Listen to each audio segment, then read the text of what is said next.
Picture this. It's the dead of winter. Your furnace is broken. Your landlord's ignoring your calls, and the cold is creeping in. For thousands of Michigan renters, this isn't a nightmare, it's reality. But new legislation from State Senator Sarah Anthony, called the Tenant Empowerment Package, could change the game. In the city of Lansing in particular, we are facing a red tag crisis. I mean, hundreds and hundreds of units are considered unsafe. And what usually happens is that families are in dwellings, in apartments, in condos that they're renting.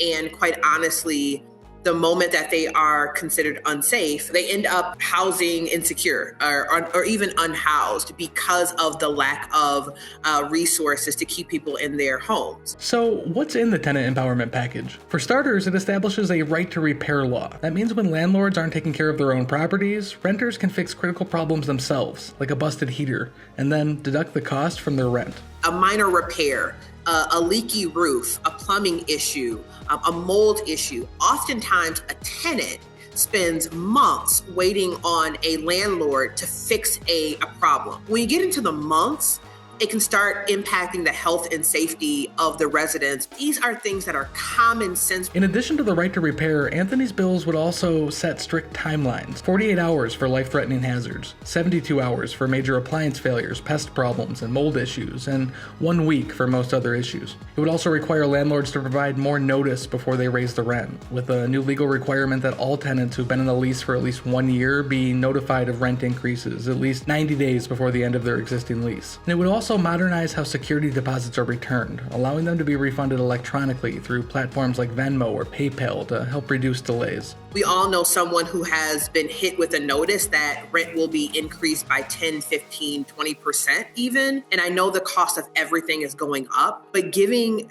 tenants the ability to properly plan for a significant, rent increase seems not only common sense, but humane. If you're tired of waiting for landlords to step up, this package gives you the power to take action. But in this divided era of state government, Anthony is still worried that it won't pass without your voice. You can reach out to her office to share your own housing story, as well as check out the link that's attached to this post to sign on to the legislation as an official citizen co-sponsor.